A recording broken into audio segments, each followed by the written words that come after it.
Hello students, তোমাদের সবাইকে স্বাগত।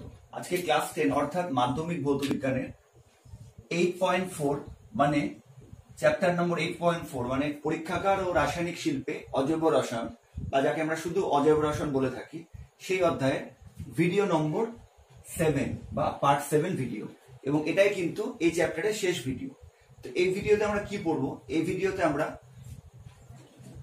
নাইট্রিক অ্যাসিড, সালফিউরিক অ্যাসিড আর হাইড্রোক্লোরিক অ্যাসিড, এই তিনটা অ্যাসিডের শিল্প প্রস্তুতি এবং এই সংক্রান্ত সমস্ত প্রশ্ন উত্তর নিয়ে আলোচনা করব। তো এই তিনটা অ্যাসিডই কেন তোমাদের সিলেবাসে নেওয়া হয়েছে? কারণ তোমরা খেয়াল করে দেখো, ক্লাস 9-এ তোমরা কিন্তু অ্যাসিড ক্ষার অধ্যায়ে, অ্যাসিড ক্ষার ও লবণ এই চ্যাপ্টারে নাইট্রিক অ্যাসিড, সালফিউরিক অ্যাসিড আর হাইড্রোক্লোরিক অ্যাসিড এই তিনটা অ্যাসিডের সমস্ত ভৌত রাসায়নিক ধর্ম পড়েছিলে, কিন্তু এদের শিল্প প্রস্তুতি এই সংক্রান্ত কিন্তু তোমরা কোনো কিছু আলোচনায় ছিল না বা সিলেবাসে ছিল না। কিন্তু এই তিনটা অ্যাসিড কিন্তু পরীক্ষাগারে ব্যবহৃত সব থেকে বেশি তিনটা অ্যাসিড। সেই জন্য তোমাদের ক্লাস 10-এর সিলেবাসে তোমরা যে সমস্ত অ্যাসিড সম্বন্ধে ইতিমধ্যে জেনেছো, তাদের বাণিজ্যিকভাবে কিভাবে প্রস্তুত করা হয় সেই সংক্রান্ত আলোচনা সিলেবাসে অন্তর্ভুক্ত করা হয়েছে। ঠিক আছে? তো তোমাদের তিনটা অ্যাসিড তোমাদের পরিচিত অ্যাসিড। এবার প্রশ্ন হচ্ছে শিল্প প্রস্তুতি। শিল্প প্রস্তুতি কথার মানে কি? শিল্প প্রস্তুতির কথার মানে হচ্ছে যে সমস্ত অ্যাসিড গুলো বেশি পরিমাণে দরকার হয় পরীক্ষাগারে, সেগুলোর কি হয়, সেগুলো কিন্তু বাণিজ্যিকভাবে উৎপাদন করা হয়। তো শিল্প প্রস্তুতি কথাটার মানেই হচ্ছে যে বাণিজ্যিকভাবে উৎপাদন, বাণিজ্যিকভাবে উৎপাদন, বাণিজ্যিকভাবে অবশ্যই ব্যবসায়িক স্বার্থে উৎপাদন করা হয়। এবার এই অ্যাসিডগুলো প্রস্তুতির কিন্তু অনেক রকমের উপায় থাকতে পারে, কিন্তু শিল্প প্রস্তুতির ক্ষেত্রে কোনটা আমরা বিবেচ্য হবে, যেভাবে প্রস্তুত করলে কম খরচে কম সময়ে বেশি পরিমাণ অ্যাসিড উৎপন্ন করা যাবে, সেটাই কিন্তু কি হবে, বাণিজ্যিকভাবে উৎপাদনের ক্ষেত্রে অগ্রাধিকার পাবে। সেজন্য এই তিনটা অ্যাসিডের যে শিল্প প্রস্তুতিগুলো আছে সেগুলো কিভাবে ঠিক করা হয়েছে, বর্তমানে যে পদ্ধতিতে বাণিজ্যিকভাবে এই অ্যাসিডগুলো উৎপাদন করা হয় সেগুলোই কিন্তু তোমাদের সিলেবাসের অন্তর্ভুক্ত করা হয়েছে। ঠিক আছে? তো আমরা প্রথমে একে একে এই তিনটা অ্যাসিডের শিল্প প্রস্তুতিগুলো পড়বো, বিভিন্ন ধাপগুলো, এবং সেই সংক্রান্ত সমস্ত প্রশ্ন উত্তর নিয়ে আলোচনা করব। ঠিক আছে? তাই খুব ভালো করে ভিডিওটা দেখো, তাহলে এই চ্যাপ্টারটা কিন্তু কমপ্লিট হয়ে যাবে। প্রথমে আমরা অসওয়াল্ড পদ্ধতিতে নাইট্রিক অ্যাসিডের শিল্প প্রস্তুতি পড়ব।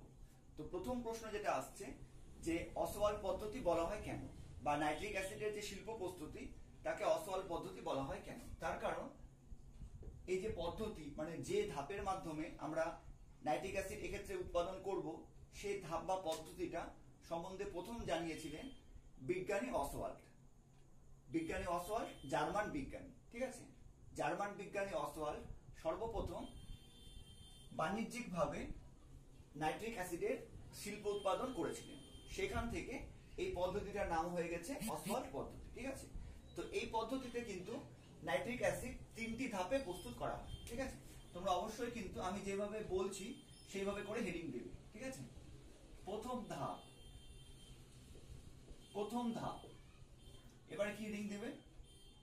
প্রথম ধাপে কি করব সেটা কিন্তু সংক্ষিপ্ত বিবরণ। যেমন তোমরা ইতিহাসে কোনো নোট লেখার সময় হেডিং দাও এবং হেডিং এর মধ্যে মূল কথাটা লেখা থাকে, তেমন কিন্তু এই হেডিং দেওয়ার উদ্দেশ্য তাই যাতে মূল বিষয়টা এখানে প্রকাশ পায়। তো প্রথম ধাপে কি করা হবে? অ্যামোনিয়ার অনুঘটকীয় জারণ, অ্যামোনিয়ার অনুঘটকীয় জারণ,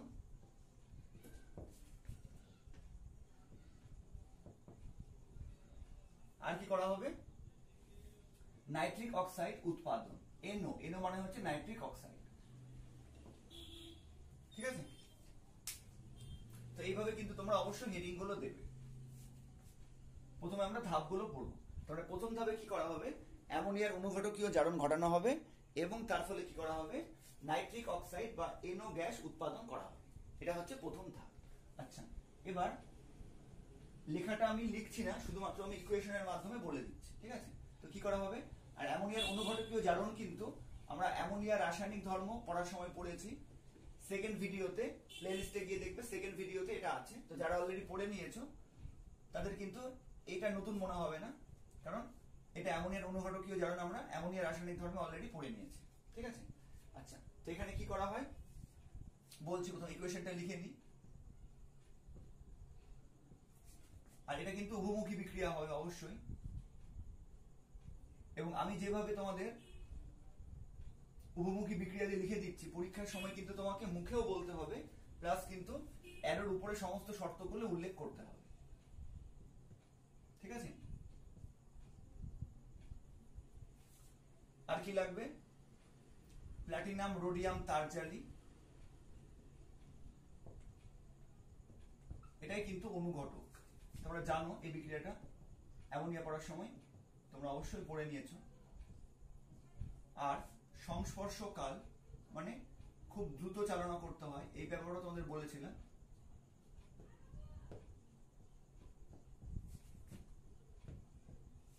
তার ফলে কি হবে? 4 মোল বা 4 অণু এনও উৎপন্ন হবে, আর 6 অণু জল উৎপন্ন হবে, প্লাস কি হবে? তাপ উৎপন্ন হবে। ঠিক আছে? এবার এই ধাপটা কি বলবো এইভাবে, যে প্রথম ধাপে কি করা হচ্ছে, অ্যামোনিয়া এবং ধূলিকণা মুক্ত অক্সিজেন কি করা হচ্ছে, বিশুদ্ধ অ্যামোনিয়া এবং ধূলিকণা মুক্ত অক্সিজেন, এদের কি অনুপাতে নেওয়া হয়? এদের কিন্তু একটা অনুপাতও আছে, মানে অ্যামোনিয়া আর হচ্ছে অক্সিজেন, এখানে কিন্তু অক্সিজেন বা বায়ুর পরিমাণটা বেশি নেওয়া হয়, মোটামুটি প্রায় 1:8 এই অনুপাতে নেওয়া হয়। ঠিক আছে? তো এটাও কিন্তু তোমরা অবশ্যই উল্লেখ করবে, যে পুরো লেখাটা এবার আমি বলে দিচ্ছি।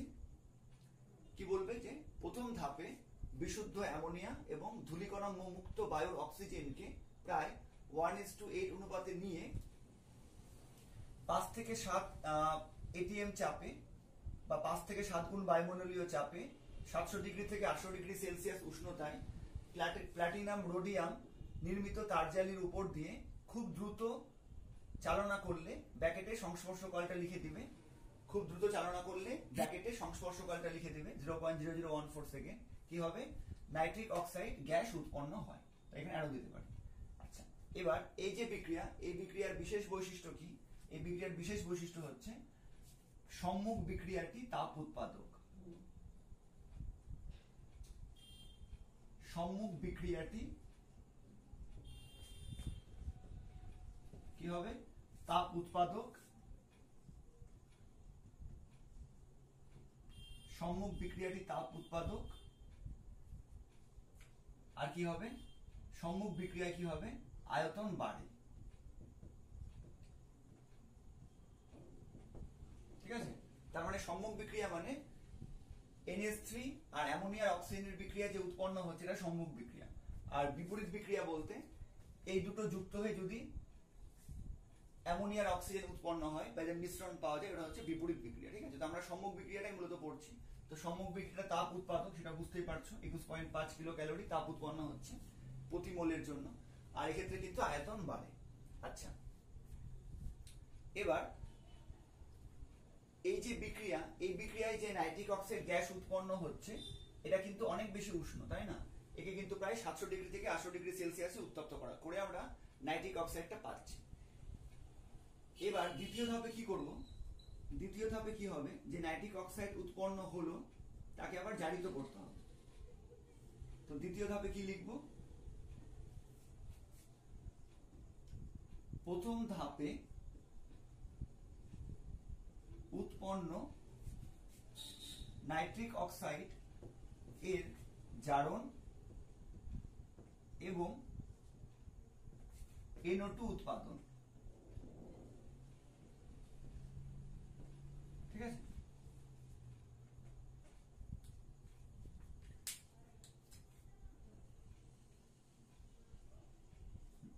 তাহলে প্রথম ধাপে যে উৎপন্ন হলো নাইট্রিক অক্সাইড বা NO, এটাকে আমরা কি করব?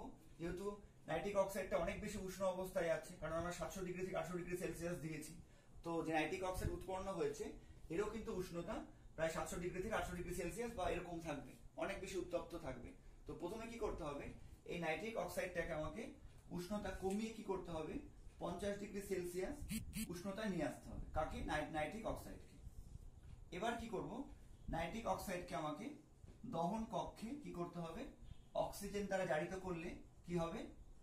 নাইট্রোজেন ডাই অক্সাইড গ্যাস উৎপন্ন হবে, বাদামি বন্ডে নাইট্রোজেন ডাই অক্সাইড। এটাই কিন্তু দ্বিতীয় ধাপ। ঠিক আছে? আবার বলছি, প্রথম ধাপে যে নাইট্রিক অক্সাইড গ্যাস উৎপন্ন হলো এটা উত্তপ্ত অবস্থায় আছে। এই নাইট্রিক অক্সাইডের উষ্ণতা কমিয়ে বা এটাকে শীতল করে প্রায় 50°C উষ্ণতায় আসলে কি করতে হবে, একে দহন কক্ষে অক্সিজেন দ্বারা জারিত করে নাইট্রোজেন ডাইঅক্সাইড গ্যাস উৎপন্ন করা হয়। এটাই কিন্তু দ্বিতীয় ধাপ। ঠিক আছে, এবার তৃতীয় ধাপ বা শেষ ধাপ। এবার এই তৃতীয় ধাপে কিন্তু নাইট্রিক অক্সাইড উৎপন্ন হবে। তো তৃতীয় ধাপে আমরা কি বলবো, হেডিংটা নাইট্রিক অক্সাইড প্রস্তুতি, HNO3 প্রস্তুতি, বা পুরোটাকে বাংলায় লিখলে আরো ভালো, বাংলায় লিখে ব্র্যাকেটে HNO3 করে দেবে, তাহলে আরো বেশি ভালো। ঠিক আছে, আচ্ছা এবার এই যে নাইট্রোজেন ডাইঅক্সাইড উৎপন্ন হলো একে কি করা হয়, আচ্ছা এগুলো কিন্তু বিভিন্ন চেম্বারে বা বিভিন্ন কক্ষে ঘটে। ঠিক আছে, তো তুমি বলার সময় সেগুলো উল্লেখ করতে পারো, নাও করতে পারো, খুব না উল্লেখ করলেও খুব বেশি অসুবিধা নয়। তো মানে প্রথম চেম্বারে নাইট্রিক অক্সাইড উৎপন্ন হলো, সেকেন্ড চেম্বারে নাইট্রোজেন ডাইঅক্সাইড উৎপন্ন হলো, এইভাবে পরপর ঘটে, ধাপে ধাপে ঘটে। তারপরে নাইট্রোজেন ডাইঅক্সাইডের সঙ্গে কি আছে, আরেকটা চেম্বার যুক্ত করা আছে। ওই চেম্বারের মধ্যে কি আছে, উপর থেকে জল পড়ছে এবং নাইট্রোজেন ডাইঅক্সাইডটাকে কি করা হয়, কোয়ার্টজপূর্ণ সিলিকা নির্মিত যে চেম্বার তার মধ্য দিয়ে কি করা হয়, নাইট্রোজেন ডাইঅক্সাইড গ্যাসটাকে চালনা করা হয়, আর উপর থেকে জল পড়বে। তার ফলে কি হবে, এই নাইট্রোজেন ডাইঅক্সাইডের সঙ্গে কি হবে, জলের বিক্রিয়া হবে। ঠিক আছে, নাইট্রোজেন ডাইঅক্সাইডের সঙ্গে জলের বিক্রিয়া হবে এবং এই বিক্রিয়ায় কি উৎপন্ন হবে, নাইট্রিক অ্যাসিড উৎপন্ন হবে। প্লাস এর সঙ্গে কি উৎপন্ন হবে, উপজাত পদার্থ রূপে নাইট্রোজেন ডাইঅক্সাইড উৎপন্ন হবে। আবার বলছি, তৃতীয় ধাপ, যেটা আমি একটু আগে বললাম, এগুলো কিন্তু শিল্প প্রস্তুতি গুলো কিন্তু বাণিজ্যিক ভাবে করা হয়। তার জন্য কিন্তু বিভিন্ন চেম্বার থাকে, যেমন কারখানায় যেমন দেখেছো বিভিন্ন চেম্বার, এক একটা জায়গায় এক এক রকম কাজ হয়, তেমনি তিনটে চেম্বারে করা হয়। প্রথম চেম্বারে নাইট্রিক অক্সাইড উৎপন্ন করা হলো, সেকেন্ড চেম্বারে কি করা হলো, নাইট্রোজেন ডাইঅক্সাইড উৎপন্ন করা হলো, শীতল করে নি, তার ব্যবস্থা থাকলো। তৃতীয় চেম্বারে কি থাকে, কোয়ার্টজপূর্ণ সিলিকা নির্মিত চেম্বার থাকে। সেই চেম্বারের মধ্য দিয়ে কি করা হয়, কোয়ার্টজের মধ্য দিয়ে নাইট্রোজেন ডাইঅক্সাইডকে চালনা করা হয়। নাইট্রোজেন ডাইঅক্সাইড গ্যাসটা নিচ থেকে উপরের দিকে উঠতে থাকে, আর উপর থেকে কি করা হয়, গরম জল বলতে 50°C বা এর কাছাকাছি, তার সে হচ্ছে উপর থেকে সেই জলের ব্যবস্থা করা থাকে। তার ফলে কি হয়, নাইট্রোজেন ডাইঅক্সাইড গ্যাসটা যখনই উপরে উঠবে তখনই কি হবে, জলের সঙ্গে মিশবে, জলের সংস্পর্শে আসবে, আর তার ফলে কিন্তু নাইট্রিক অ্যাসিড উৎপন্ন হবে। ঠিক আছে, আচ্ছা এবার এটাকে ব্যালেন্স করতে হবে। এটাকে ব্যালেন্স করলে কি হবে,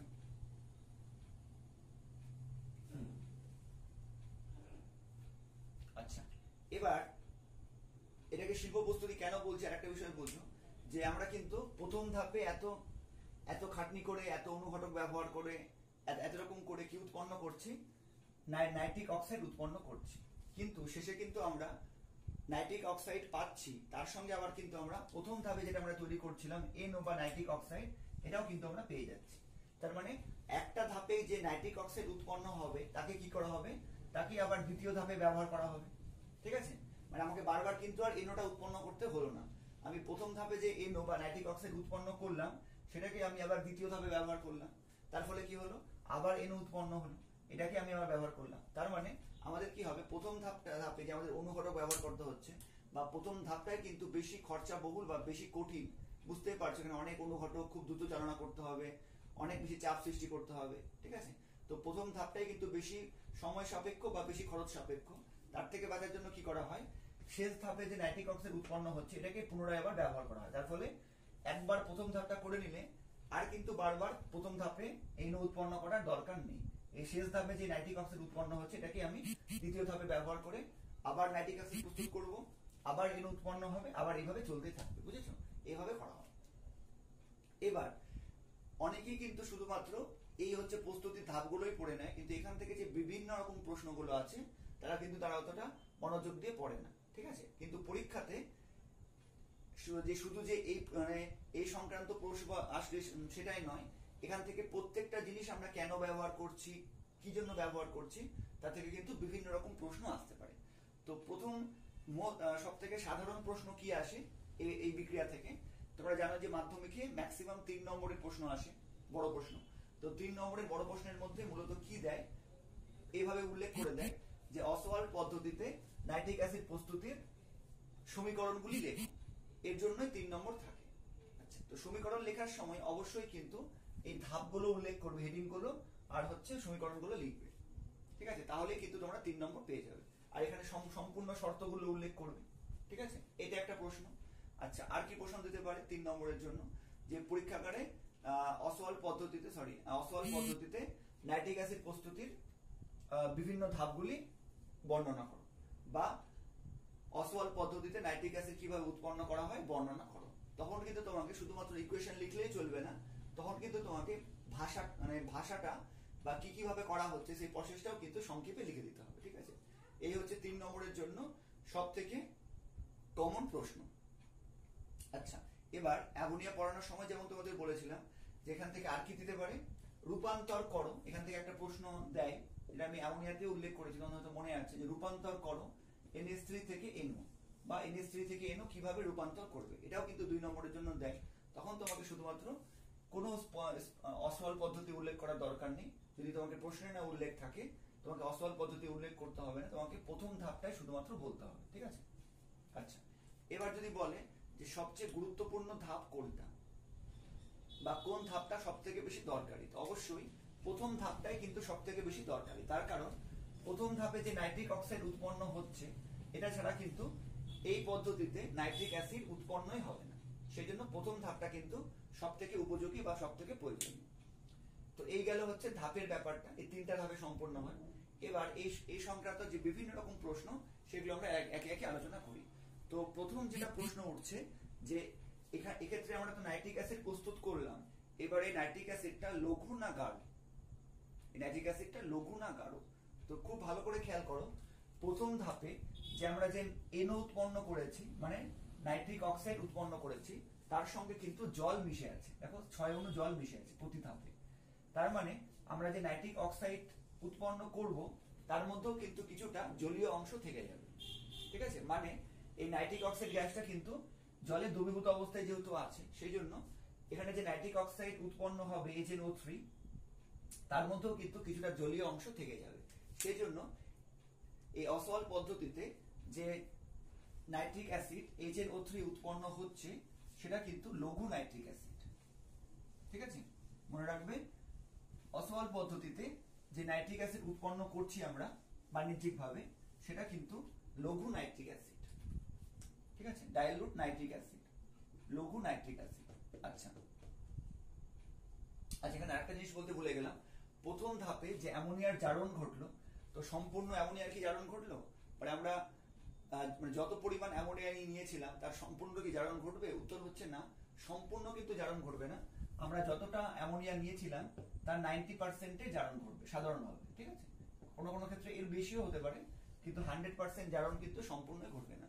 মানে আমরা যে প্রথম ধাপে আমরা যে এখানে যে লিখেছিলাম, প্রথম ধাপে অ্যামোনিয়ার অনুঘটকীয় জারণে আমরা অ্যামোনিয়া আর অক্সিজেনের মিশ্রণকে উত্তপ্ত করছিলাম, তাই তো, অনুঘটক সহযোগে। তো সেক্ষেত্রে আমরা যতটা অ্যামোনিয়া নিব তার সম্পূর্ণই কিন্তু জারিত হবে না, মানে আমরা যতটা অ্যামোনিয়া নিব তার কিন্তু দেখা গেছে সাধারণভাবে 90% অ্যামোনিয়া জারণ ঘটে। ঠিক আছে, আচ্ছা, এবার যে প্রসঙ্গে বলছিলাম যে এক্ষেত্রে আমরা যে নাইট্রিক অ্যাসিড উৎপন্ন করছি, সেটা কিন্তু লঘু নাইট্রিক অ্যাসিড। আচ্ছা, এবার এটা হচ্ছে কত পার্সেন্ট লঘু? এটা কিন্তু 50% লঘু। তো 50% লঘু মানে কি? অর্ধেক জল অর্ধেকটা অ্যাসিড। মানে আমরা অসওয়াল পদ্ধতিতে যে নাইট্রিক অ্যাসিড উৎপন্ন করছি বাণিজ্যিকভাবে, তাতে 50 ভাগ নাইট্রিক অ্যাসিড আছে, HNO3 আছে, 50 ভাগ জল আছে। ঠিক আছে, আচ্ছা, এবার এটাকে কি আরো বেশি পরিমাণ গাঢ় করা যায়? উত্তর হচ্ছে হ্যাঁ, আরো বেশি পরিমাণ গাঢ় করা যায়। কিভাবে? পাতন প্রক্রিয়ায়। তো আমরা যে লঘু নাইট্রিক অ্যাসিড পেলাম, যার মধ্যে 50% নাইট্রিক অ্যাসিড আছে, মানে 50 ভাগ জল আর 50 ভাগ নাইট্রিক অ্যাসিড আছে, তাকে যদি 120 ডিগ্রি সেলসিয়াস উষ্ণতায় পাতন করা হয়, 120 ডিগ্রি সেলসিয়াস উষ্ণতায় পাতন করলে, 120 ডিগ্রি সেলসিয়াস উষ্ণতায় পাতন করলে কি হয়? 68% গাঢ় অ্যামোনিয়া পাওয়া যায়। ঠিক আছে, 68% গাঢ় অ্যামোনিয়া নাইট্রিক অ্যাসিড পাওয়া যায়। এবার একে যদি আমরা গাঢ় সালফিউরিক অ্যাসিড সহযোগে পাতন করি, গাঢ় সালফিউরিক অ্যাসিড সহযোগে পাতন করলে কি হবে? গাঢ় সালফিউরিক অ্যাসিড সহযোগে পাতন করলে, পাতন তোমরা ক্লাস 9-এ পড়েছো। ঠিক ঠিক আছে।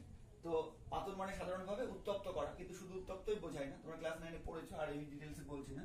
তো গাঢ় সালফিউরিক অ্যাসিড সহযোগে পাতন করলে কি হবে, 98% গাঢ় নাইট্রিক অ্যাসিড কিন্তু পাওয়া যাবে।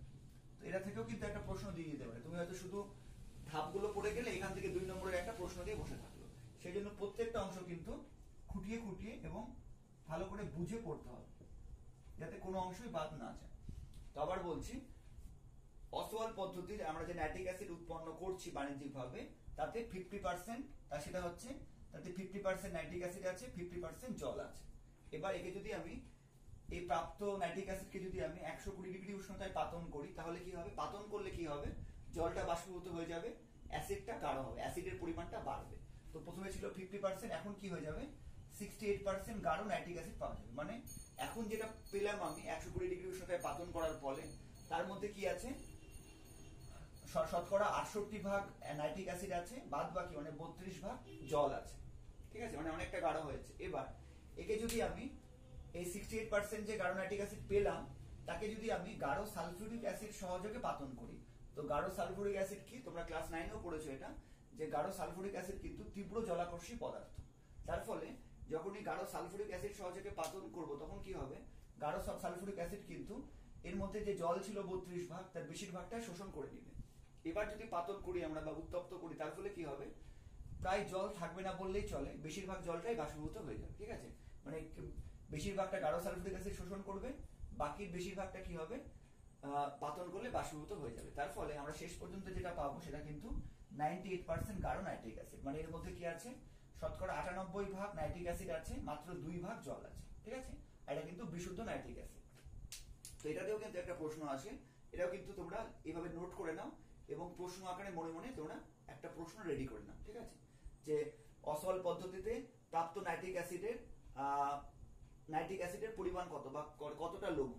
এবার বলবে যে হচ্ছে এ থেকে কিভাবে গাঢ় নাইট্রিক অ্যাসিড পাওয়া যায়। ঠিক আছে, এটা একটা প্রশ্নের মতো হয়ে গেল। এবার আমরা এই নাইট্রিক অ্যাসিড প্রস্তুতির বিভিন্ন ধাপে আমরা যে অনুঘটক ব্যবহার করেছি, 12 যে বিষয়গুলো আছে সেগুলো দিয়ে বিশেষ কিছু প্রশ্ন আছে, সেগুলো এবার আমি আলোচনা করছি। ঠিক আছে, তোমরা এইটুকুটা নোট করে নাও। এবার এরকম কতগুলো প্রশ্ন দেখে নিই। দেখো, প্রথমে প্রশ্ন হচ্ছে, অসওয়াল পদ্ধতিতে নাইট্রিক অ্যাসিড উৎপাদনে অ্যামোনিয়ার জারণের জন্য অতিরিক্ত বায়ু নেওয়া হয় কেন।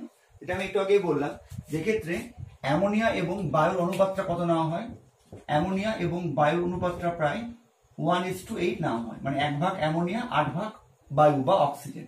সেটাই প্রশ্ন করেছে যে কেন বেশি পরিমাণ বায়ু বা অক্সিজেন নেওয়া হয়। তার কারণ হচ্ছে, এইভাবে লিখবে, অসওয়াল পদ্ধতিতে নাইট্রিক অ্যাসিড উৎপাদনের প্রথম ধাপে অ্যামোনিয়ার জারণে অতিরিক্ত বায়ু বা অক্সিজেন না হলে কি হবে, বিক্রিয়াত পদার্থ নাইট্রিক অক্সাইড এর পরিমাণ বৃদ্ধি পায়। মানে আমরা অক্সিজেন যত বেশি নেব অ্যামোনিয়ার তুলনায়, বা যদি এই অনুপাতে আমরা নিই, তাহলে কিন্তু নাইট্রিক অক্সাইড যেটা আমরা উৎপন্ন করতে চাইছি প্রথম ধাপে, তার পরিমাণটা বৃদ্ধি পাবে। এই জন্য অতিরিক্ত পরিমাণ অক্সিজেন বা বায়ু নেওয়া। ঠিক আছে, আচ্ছা, আর এখানে কিন্তু অবশ্যই 2 নম্বরের জন্য দিলে কিন্তু ইকুয়েশনটা লিখে দেবে, মানে প্রথম ধাপের যে ইকুয়েশন 4NH3 + 5O2, ঠিক আছে, সমস্ত শর্ত সহ লিখে দেবে, তাহলে এটা 2 নম্বরের জন্য কমপ্লিট হবে। তারপর একটা প্রশ্ন দেখো, অসওয়াল পদ্ধতিতে বিক্রিয়া প্রকোষ্ঠে পাঠানোর আগে নাইট্রিক অ্যাসিড ও বায়ু শুষ্কভাবে ধূলিকণা মুক্ত হওয়া প্রয়োজন কেন। যেটা প্রথম ধাপের বিক্রিয়াতে আমরা জানলাম যে অ্যামোনিয়া এবং অক্সিজেনের মধ্যে যে জারণ প্রক্রিয়া হচ্ছে, তার জন্য কিন্তু অ্যামোনিয়া আর অক্সিজেন কিন্তু বিশুদ্ধ হওয়া দরকার, ধূলিকণা মুক্ত হওয়া দরকার, আর জলীয় বাষ্প মুক্ত হওয়া দরকার। কেন, তার কারণ হচ্ছে আমরা এক্ষেত্রে যে কি ব্যবহার করছি অনুঘটক রূপে, প্ল্যাটিনাম রোডিয়াম তারজালি। এই অনুঘটকটা কিন্তু প্রচন্ডভাবে সংবেদনশীল। সেই জন্য ধূলিকণা বা জলীয় বাষ্প যদি এই প্ল্যাটিনাম রোডিয়াম তারজালি অনুঘটকের সংস্পর্শে আসে, তাহলে কিন্তু কি হবে, এই ধূলিকণা বা জলীয় বাষ্প এরা কিন্তু এই প্ল্যাটিনাম রোডিয়াম তারজালির জন্য অনুঘটক বিষ রূপে কাজ করবে। তার ফলে এরা যদি, মানে ধূলিকণা বা জলীয় বাষ্প যদি এই প্ল্যাটিনাম রোডিয়াম তারজালি অনুঘটকের সংস্পর্শে আসে, তাহলে কি হবে, অনুঘটকের কিন্তু কার্যকারিতা হ্রাস পাবে। মানে অনুঘটকের কাজ কি, বিক্রিয়ার বেগ বৃদ্ধি করা, সেই বিক্রিয়ার বেগ কিন্তু হ্রাস পাবে, তার ফলে ক্ষতি হবে বাণিজ্যিকভাবে। তো সেই জন্য বিক্রিয়া প্রকোষ্ঠে পাঠানোর আগে, মানে বিক্রিয়া শুরুর পূর্বে অ্যামোনিয়া এবং বায়ু বা অক্সিজেন কি করা হয়, অবশ্যই জলীয় বাষ্প মুক্ত আর ধূলিকণা মুক্ত হওয়া প্রয়োজন। না হলে কিন্তু অনুঘটকের কার্যকারিতা কমে যাবে এবং বিক্রিয়ার হারটা কিন্তু কি হবে, কমে যাবে, মানে অনেক দেরি করে উৎপন্ন হবে, যার ফলে কিন্তু বাণিজ্যিকভাবে ক্ষতি হবে। ঠিক আছে, আর অনুঘটকটাও কিন্তু কি হবে, যে বেশি বার ব্যবহার করা যাবে না, তাড়াতাড়ি নষ্ট হয়ে যাবে। তো এই দুটো প্রশ্ন তোমরা নোট করে নাও। তারপরে প্রশ্ন দেখো, অসওয়াল পদ্ধতিতে অ্যামোনিয়ার জারণের সময় গ্যাস মিশ্রণকে অতি দ্রুত বিক্রিয়া প্রকোষ্ঠে অনুঘটকের উপর চালনা করা হয় কেন? মানে আমরা যে বলছি যে অতি দ্রুত মিশ্রণকে চালনা করতে হবে, সেটা কেন করা হয়? তার কারণ যদি সংস্পর্শকাল 0.001 সেকেন্ড বা তার কম এটা রাখতে হয়, মানে 0014 সেকেন্ডের মধ্যে বা তার কম সময়ের মধ্যে খুবই দ্রুত কি করতে হবে, অ্যামোনিয়ার অক্সিজেনকে প্লাটিনাম রোডিয়াম চার্জের উপর দিয়ে চালনা করতে হবে। কারণ কি হবে, যদি সংস্পর্শকাল এর চেয়ে বেশি হয়, মানে যদি আমরা এত দ্রুত চালনা না করতে পারি, আমাদের যদি গ্যাস মিশ্রণটাকে প্লাটিনাম রোডিয়াম চার্জের উপর দিয়ে চালনা করতে বা পাঠাতে বেশি দেরি হয়ে যায়, তাহলে কি হবে, অ্যামোনিয়ার কিন্তু অসম্পূর্ণ জারণ ঘটবে এবং তখন আমরা কি পেয়ে যাব, নাইট্রিক অক্সাইডের পরিবর্তে বা এনও এর পরিবর্তে আমরা নাইট্রোজেন গ্যাস উৎপন্ন হবে। তার মানে আমাদের যেটা দরকার সব থেকে গুরুত্বপূর্ণ প্রথম ধাপের জন্য এনও উৎপাদন, নাইট্রিক অক্সাইড হচ্ছে পাওয়া সব থেকে বেশি গুরুত্বপূর্ণ, সেটা কিন্তু আমরা পাবো না যদি সংস্পর্শকালটা কি হয়ে যায় 0.0014 সেকেন্ডের থেকে বেশি হয়ে যায়, তখন আমরা শুধুমাত্র নাইট্রোজেন গ্যাস পেয়ে যাবো। ঠিক আছে, তার ফলে নাইট্রিক অ্যাসিড আমরা উৎপন্ন করতেই পারবো না। তো এই জন্য আচ্ছা, এই বিক্রিয়াটা এইভাবে দেখাতে পারো যে যদি এই যে গ্রেটার দেন 0014 সেকেন্ড, তার মানেই হচ্ছে যদি সংস্পর্শকাল এর থেকে বেশি হয় তখন কি হবে, নাইট্রোজেন গ্যাস উৎপন্ন হবে। ঠিক আছে, এখানে অ্যারো দিতে পারো গ্যাসের জন্য। ঠিক আছে, তো বিক্রিয়াটা দিলে ইকুয়েশনটা মানে প্রশ্নটা উত্তরটা কমপ্লিট হবে। আচ্ছা, এবার তারপরে দেখো, খুবই সহজ, খুবই ভালো প্রশ্ন, দুটি বর্ণহীন গ্যাসের বিক্রিয়ায় একটি বর্ণযুক্ত গ্যাস উৎপন্ন হওয়ার উদাহরণ দাও। তো তোমাদের মনে হচ্ছে এটা আবার কোথাকার প্রশ্ন, এটা বাইরের প্রশ্ন, কিন্তু না, এটা বাইরের প্রশ্ন কিন্তু নয়, এটা কিন্তু আমরা অলরেডি পড়ে নিয়েছি। খেয়াল করে দেখো, দ্বিতীয় ধাপে আমরা কি করেছিলাম, নাইট্রিক অক্সাইডকে অক্সিজেন দ্বারা জারিত করে আমরা কি করেছিলাম, নাইট্রোজেন ডাই অক্সাইড উৎপন্ন করেছিলাম। এখানে নাইট্রিক অক্সাইড কিন্তু বর্ণহীন গ্যাস, নাইট্রিক অক্সাইড কিন্তু বর্ণহীন, তোমরা জানো অক্সিজেনও হচ্ছে বর্ণহীন, কিন্তু নাইট্রোজেন ডাই অক্সাইড কিন্তু বাদামি বর্ণের গ্যাস। তো তার মানে এই বিক্রিয়াটা কি হলো, দুটো বর্ণহীন গ্যাসের বিক্রিয়ায় একটা বর্ণযুক্ত গ্যাস উৎপন্ন হওয়ার উদাহরণ হলো এই বিক্রিয়াটা। ঠিক আছে, তার মানে বুঝতে পারছো প্রশ্নগুলো কিন্তু একদম তোমরা যদি মুখস্থ করে নাও একটুও না বুঝে, তাহলে কিন্তু ঘুরিয়ে ফিরিয়ে দিলে তোমরা লিখতে পারবে না। তো সেই জন্য প্রশ্নগুলো অবশ্যই পড়ো বা ইকুয়েশন গুলো প্র্যাকটিস করো, কিন্তু মূল যে বিষয়গুলো সেগুলো কিন্তু তোমাদের যেন আয়ত্তের মধ্যে থাকে, তাহলে কিন্তু যেখান থেকে ঘুরিয়ে দিক না কেন তোমরা অবশ্যই নিশ্চিতভাবে পরীক্ষাতে লিখে আসতে পারবে। ঠিক আছে, তো এই গেল হচ্ছে অসওয়াল পদ্ধতিতে নাইট্রিক অ্যাসিডের শিল্প প্রস্তুতি আর তার বিভিন্ন প্রশ্নগুলো, আরো বিভিন্ন প্রশ্ন হতে পারে, কিন্তু এইটুকু তোমরা যদি বুঝে যাও মূল ব্যাপারগুলো, তাহলে আশা করি বাকি উত্তরগুলো তোমরা করতে পারবে। এবার আমরা স্পর্শ পদ্ধতিতে সালফিউরিক অ্যাসিডের শিল্প প্রস্তুতি দেখব এবং সে সংক্রান্ত বিভিন্ন প্রশ্নগুলো নিয়ে আলোচনা করব। সেকেন্ড শিল্প প্রস্তুতি অর্থাৎ স্পর্শ পদ্ধতিতে সালফিউরিক অ্যাসিডের শিল্প প্রস্তুতি সম্বন্ধে জানবো। তো এক্ষেত্রেও কিন্তু কি কি উপাদান ব্যবহার করা হবে বা কি ধাপ হবে সেটা কিন্তু নির্দিষ্ট। তো স্পর্শ পদ্ধতিতে সালফিউরিক অ্যাসিডের শিল্প প্রস্তুতি 4টা ধাপে সম্পন্ন হয়। এক্ষেত্রেও কিন্তু অবশ্যই এইভাবে ধাপগুলো লিখবে এবং হেডিং গুলো দেওয়ার চেষ্টা করবে। তো প্রথম ধাপে কি হয়, সালফারের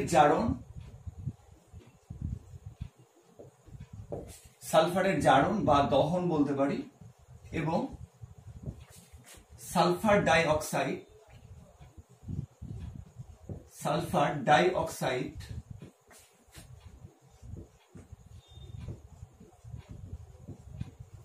মানে হচ্ছে SO2, তাই তো, SO2 গ্যাস উৎপাদন, সালফারের দহন এবং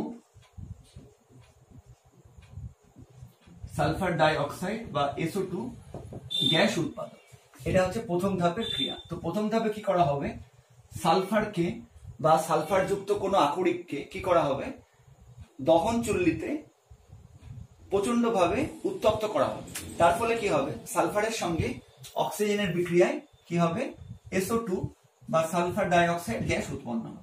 এটা যেমন ডাইরেক্ট সালফারকে দহন চুল্লিতে অক্সিজেন সহ উত্তপ্ত করা হলে SO2 উৎপন্ন হবে। আরেকটা হতে পারে সালফার যুক্ত আয়রনের একটা খনিজ আছে, আয়রন পাইরাইটিস, FeS2 হচ্ছে আয়রন পাইরাইটিস, তোমরা ধাতুবিদ্যুতে পড়েছো এটা, আয়রন পাইরাইটিস।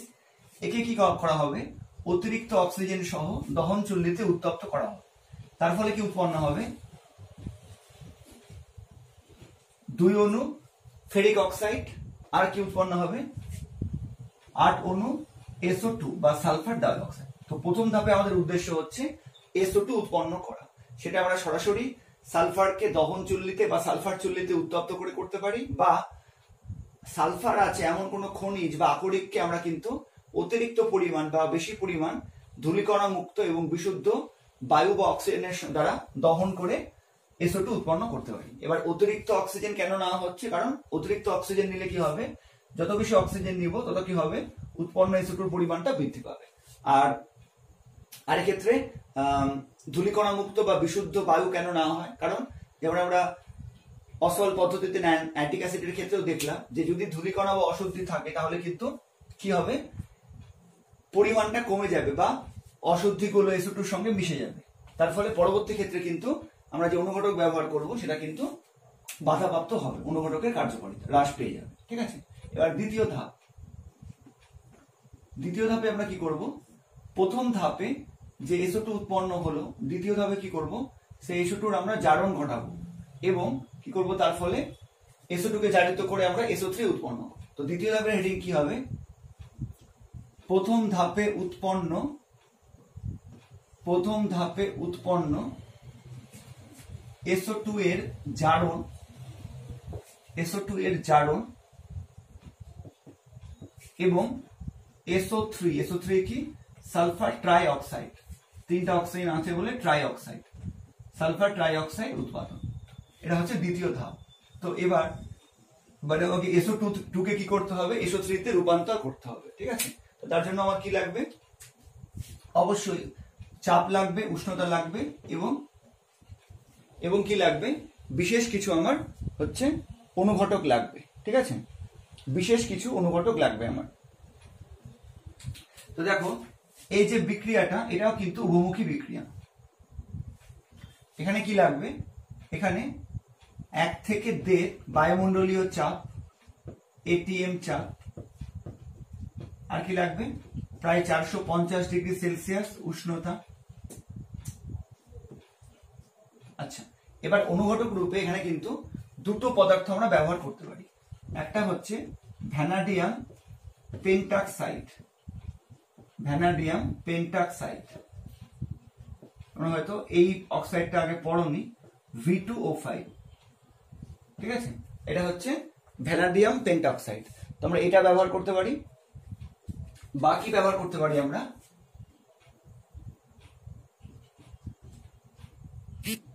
প্লাটিনাম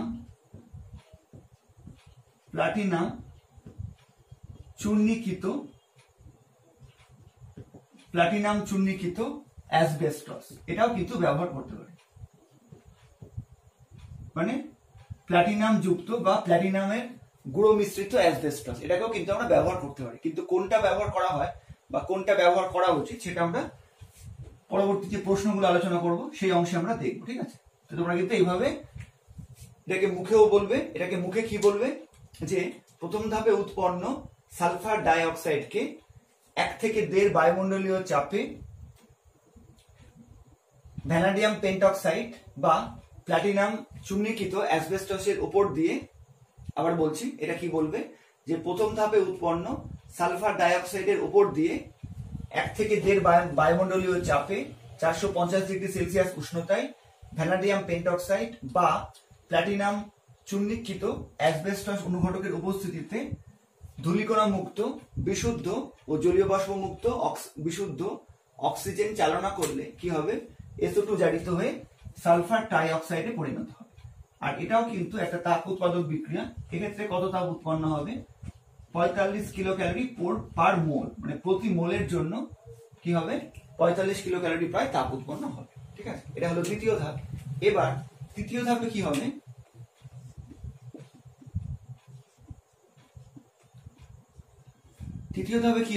দ্বিতীয় ধাপে যে SO3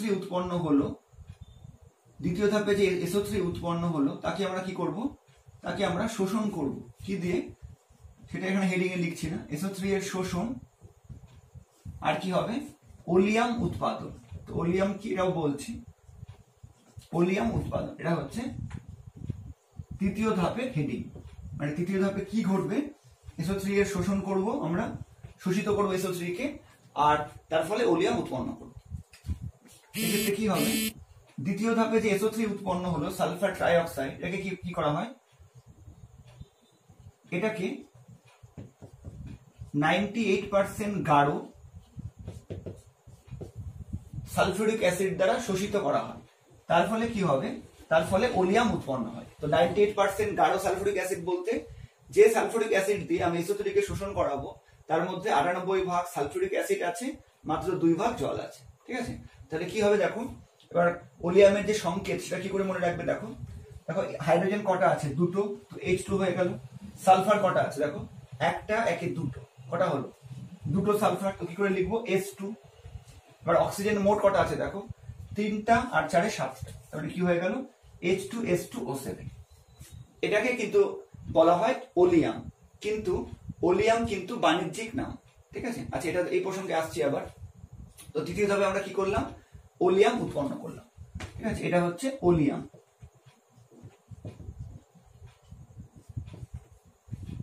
ঠিক আছে, আচ্ছা এবার চতুর্থ ধাপে বা শেষ ধাপে কি হবে, শেষ ধাপে কিন্তু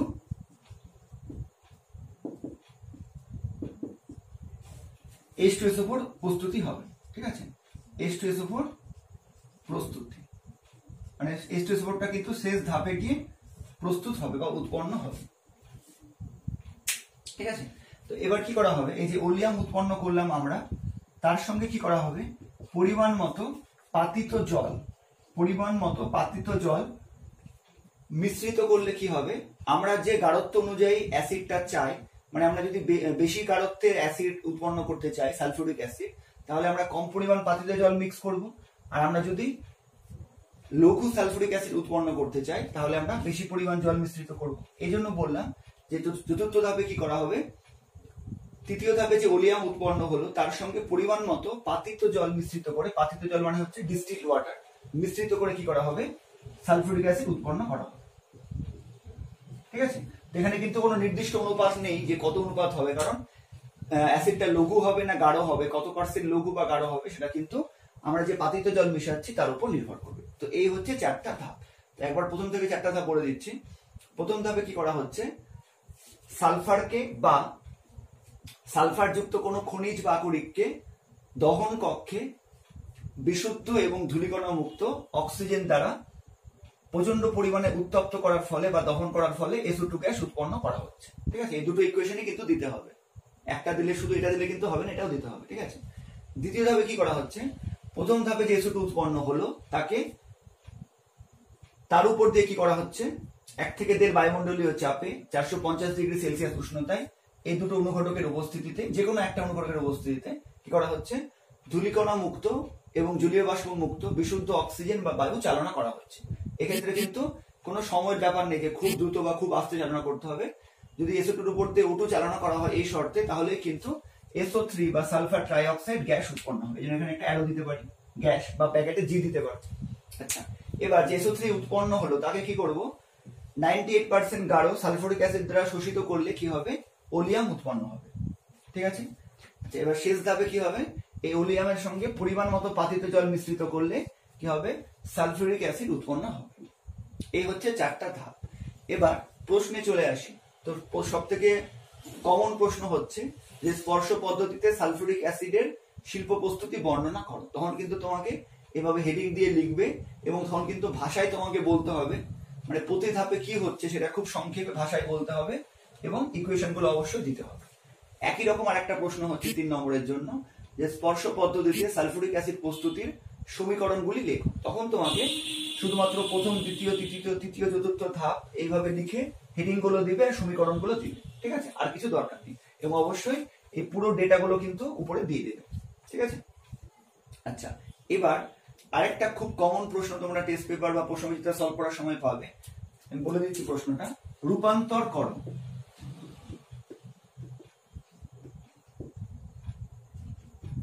রূপান্তর করো দিয়ে দেবে SO2 থেকে SO3। ঠিক আছে, এটা খুবই কমন প্রশ্ন। তো এটার মানে হচ্ছে যে তুমি SO2 থেকে SO3 কে কি করে রূপান্তর করবে, বা SO2 থেকে সালফার ডাইঅক্সাইড থেকে তুমি কিভাবে সালফার ট্রাইঅক্সাইড বা SO3 পাবে, ঠিক আছে। তো তখন কিন্তু তোমার কোনো স্পর্শ পদ্ধতি বা অন্য কিছু উল্লেখ করার দরকার নেই, তুমি শুধু শর্তটা বলবে যে সালফার ডাইঅক্সাইডকে এত চাপে এত উষ্ণতায় এত অনুঘটক এই অনুঘটকের উপর দিয়ে ধূলিকণা মুক্ত এবং বিশুদ্ধ অক্সিজেনকে চালনা করলে কি হবে, সালফার ট্রাইঅক্সাইড উৎপন্ন হবে, ঠিক আছে। দিয়ে তুমি ইকুয়েশনটা দিয়ে দেবে শর্ত সহ, তাহলে কিন্তু এটা 2 নম্বরের জন্য আসে, এটা কমপ্লিট হয়ে যাবে। আচ্ছা, এবার দেয় যে হচ্ছে ওলিয়াম কি। তো ওলিয়াম কি ওটা আমি লিখেও দিচ্ছি, ঠিক আছে। তাহলে আগে বলে দিই, এই যে ওলিয়াম পেলাম আমরা, তো ওলিয়াম কিন্তু বাণিজ্যিক নাম, ঠিক আছে। তো এই যে H2S2O7 আমরা পেলাম, আচ্ছা এই জায়গাটা একটু মুছে দিচ্ছি, ঠিক আছে, এই জায়গাটা একটু মুছে দিচ্ছি। তো ওলিয়ামের ব্যাপারটা বলি, ওলিয়াম কাকে বলে সেটাও বলে দিচ্ছি। তো তার আগে হচ্ছে যেটা বুঝতে হবে যে এই যে H2S2A7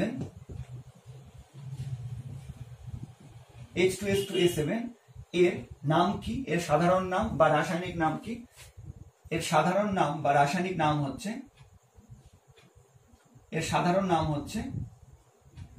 ধূমায়মান সালফিউরিক অ্যাসিড। এগুলো থেকে কিন্তু খুব শর্ট প্রশ্ন দেয়।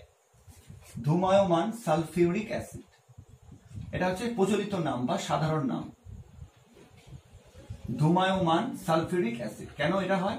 তার কারণ যখন আমরা 98% গাঢ় সালফিউরিক অ্যাসিড দিয়ে সালফার ট্রাইঅক্সাইডকে শোষণ করাবো, তখন কিন্তু এই যে ওলিয়াম উৎপন্ন হবে এটা ধোঁয়ার আকারে উৎপন্ন হয়। তাই যেহেতু সালফিউরিক অ্যাসিড থেকে উৎপন্ন হচ্ছে কিন্তু ধোঁয়ার আকারে, সেই জন্য একে বলি আমরা ধূমায়মান সালফিউরিক অ্যাসিড। আচ্ছা, এর একটা ইংরেজি নাম আছে, ইংরেজি নামটা কি? ফিউমিং সালফিউরিক অ্যাসিড। ফিউমিং মানেই হচ্ছে ধূমায়মান, ঠিক আছে, এটা শুধু বাংলার ইংরেজি, ঠিক আছে। আচ্ছা, এইটা গেল কিন্তু এদের হচ্ছে সাধারণ নাম। সাধারণ নাম হচ্ছে মানে H2S2A7 এই যে যৌগটা, সাধারণ নাম হচ্ছে এই দুটোই একই, একটা বাংলা একটা ইংরেজি, ধূমায়মান সালফিউরিক অ্যাসিড বা ফিউমিং সালফিউরিক অ্যাসিড। আচ্ছা, এবার এইটুকু অংশকে মুছে দিলাম কিন্তু। এবার এই রাসায়নিক নাম কি, মানে H2S2A7 এই যৌগটার একটা রাসায়নিক নাম আছে আর একটা বাণিজ্যিক নাম আছে। বাণিজ্যিক নাম বলতে বাণিজ্য করার ক্ষেত্রে বা শিল্পের ক্ষেত্রে যে নামে পরিচিত বা সহজভাবে যে নামে ডাকা হয়। এই রাসায়নিক নামটি H2S2O7 এর রাসায়নিক নাম হচ্ছে pyrosulphuric acid. Pyrosulphuric acid, pyrosulphuric acid. আর বাণিজ্যিক নাম হচ্ছে ওলিয়াম, যেটা আগেই বললাম, বাণিজ্যিক নাম হচ্ছে ওলিয়াম, ঠিক আছে। তো এই হচ্ছে ওলিয়াম থেকে প্রশ্ন। আর ওলিয়াম কাকে বলে ব্যবহার, এটা আমি লিখে দিচ্ছি, বলে দিচ্ছি। আচ্ছা, এবার আর কি দিতে পারে এখানে?